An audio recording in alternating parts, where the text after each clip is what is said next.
All right, boys and girls, I'm going to start reading chapter 13. Good progress.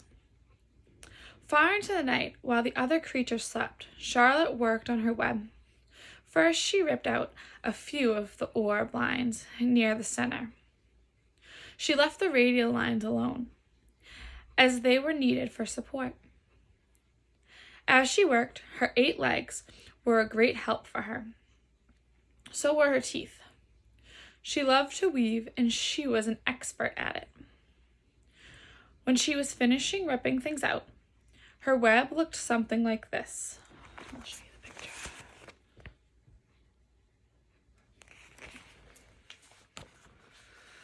A spider can produce several kinds of thread. She uses a dry, rough thread for foundation lines, and she uses a sticky thread for snare lines, the ones that catch and hold insects. Charlotte decided to use her dry thread for writing the new message. If I write the word terrific with sticky thread, she thought, every bug that comes along will get stuck in it and spoil the effect. Now, let's see. The first letter is T. Charlotte climbed to a point at the top of the left-hand side of the web. Swinging her spinnerets into position, she attached her thread and then dropped down. As she dropped, her spinning tubes went into action and she let out the thread. At the bottom, she attached the thread. This formed the upright part of the letter T. Charlotte was not satisfied, however.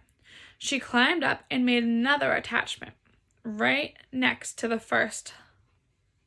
Then she carried the line down so that she had a double line instead of a single line.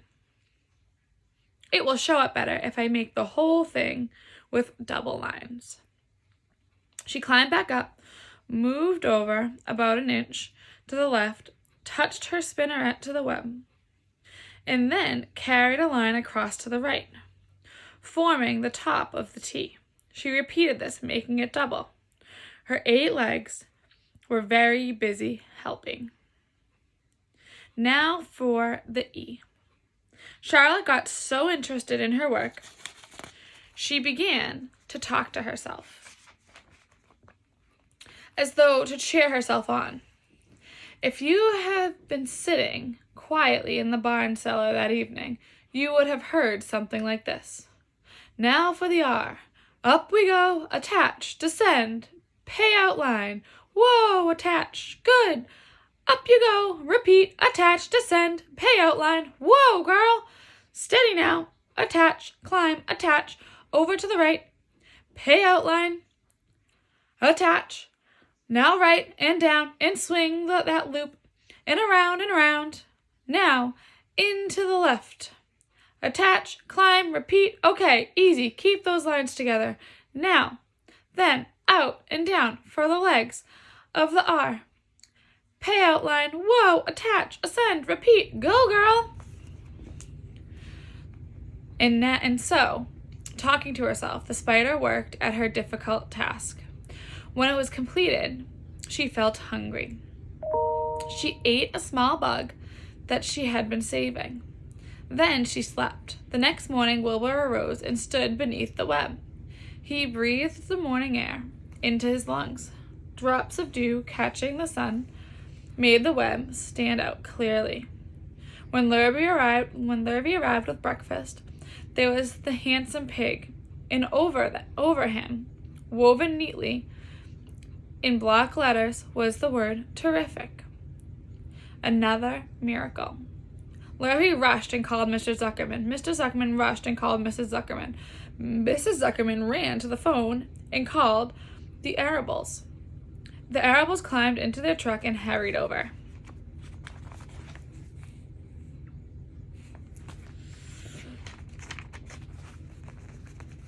Everybody stood at the pig pen and stared at the web and read the words over and over.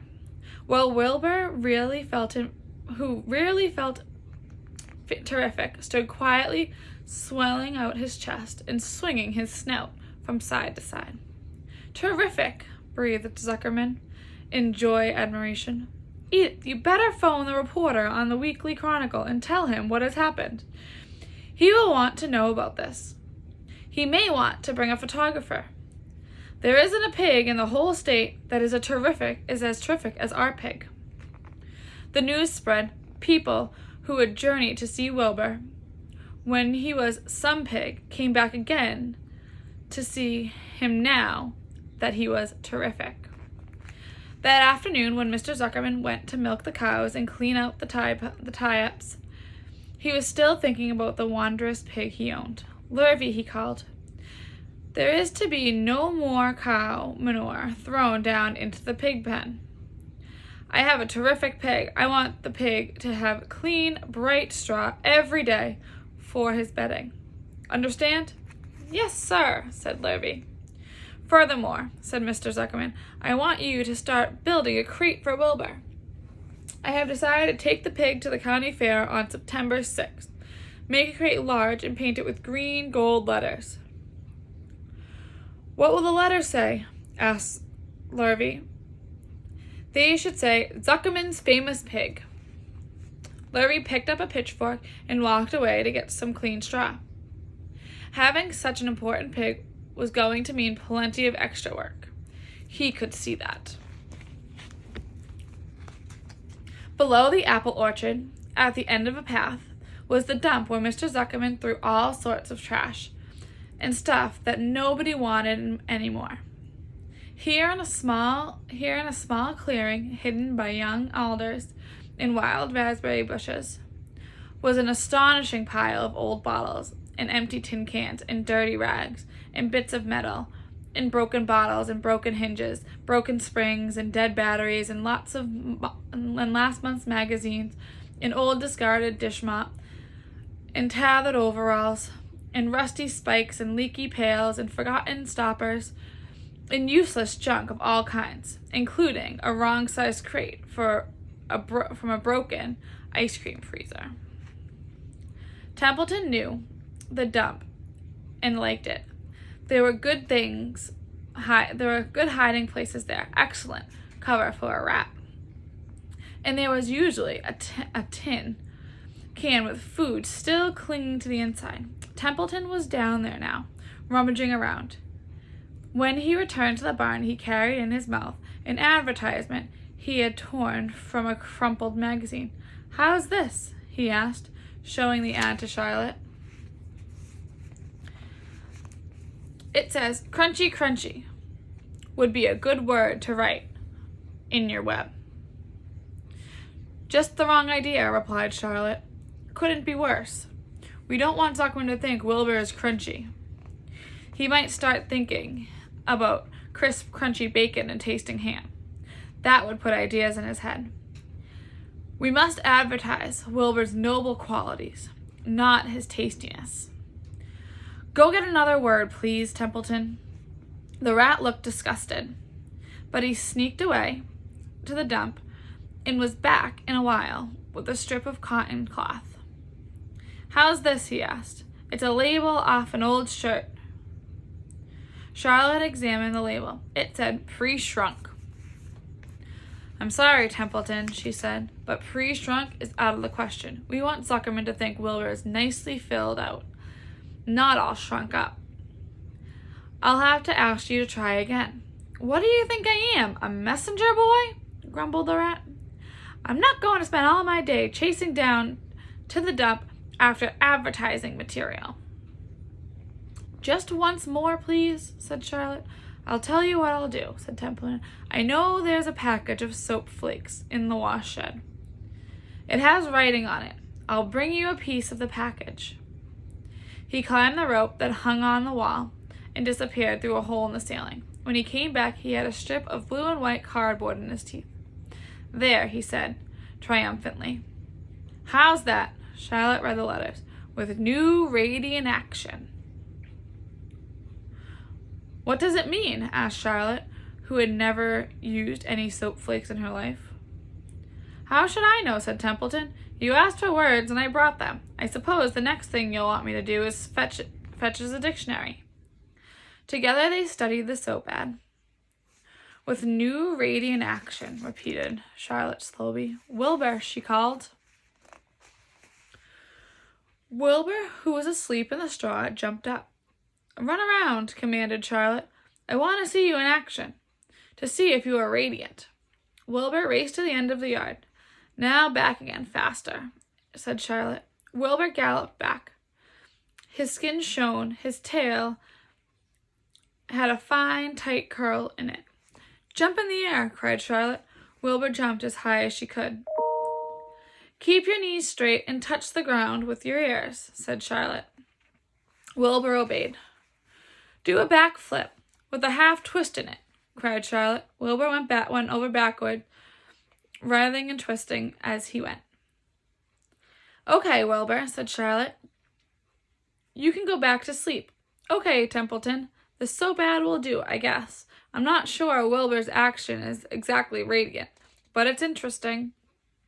Actually, said Wilbur, I feel radiant.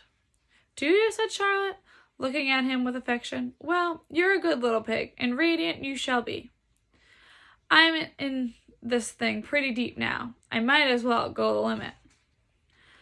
Tired from his rope, Wilbur lay down in the clean straw. He closed his eyes. The straw seemed scratchy, not as comfortable as the cow manure, which was always delightfully soft to lie in.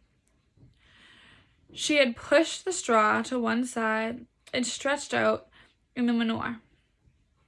Wilbur sighed. It had been a busy day, his first day of being terrific. Dozens of people had visited his yard during the afternoon and had had to stand and pose, looking as terrific as he could. Now he was tired. Fern had arrived and seated herself quietly on her stool in the corner. Tell me a story, Charlotte, said Wilbur, as he lay waiting for sleep to come. Tell me a story. Charlotte, although, too, was tired, did what Wilbur wanted. Once upon a time, she began, I had a beautiful cousin who managed to build her web across a small stream. One day, a tiny fish leaped into the air and got tangled in the web. My cousin was very much surprised, of course. The fish was thrashing wildly. My cousin hardly dared tackle it, but she did. She swooped down and threw great masses of wrapping material around the fish and thought bravely to capture it. Did she succeed? Asked Wilbur. It was a never-to-be-forgotten battle, said Charlotte. There was a fish, caught only by one fin, and its tail wildly thrashing and shining in the sun. There was the web, sagging dangerously under the weight of the fish. How much did the fish weigh? Asked Wilbur. I don't know, said Charlotte. There was my cousin, slipping in, dodging out, beating over the head by the wildly thrashing fish, dancing in, dancing out, throwing her threads and fighting hard. First she threw a left around the tail. The fish lashed back. Then a left to the tail and a right to the midsection. The fish lashed back. Then she dodged to one side and threw a right and another right to the fin. Then a hard left to the head, where the web swayed and stretched. Then what happened? Asked Wilbur. Nothing, said Charlotte. The fish lost the fight. My cousin wrapped it up so tight it couldn't budge. Then what happened? Asked Wilbur. Nothing, said Charlotte. My cousin kept the fish for a while, and then, when she got good and ready, she ate it. Tell me another story, begged Wilbur. So Charlotte told him about another cousin of hers, who was an astronaut. What is an astronaut? Asked Wilbur. A balloonist, said Charlotte. My cousin used to stand on her head and let out enough thread to form a balloon. Then she'd let go and be lifted into the air and carried upward on the warm wind. Is that true? Asked Wilbur. Are you just making this up? "It's true," replied Charlotte. "I have some very remarkable cousins. And now, Wilbur, it's time for you went to sleep." "Sing something," begged Wilbur, closing his eyes. So Charlotte sang a lullaby, while crickets chirped in the grass, and the barn grew dark. This was the song she sang. "Sleep, sleep, my little love, my only, deep, deep in the dark. Be not afraid and be not lonely.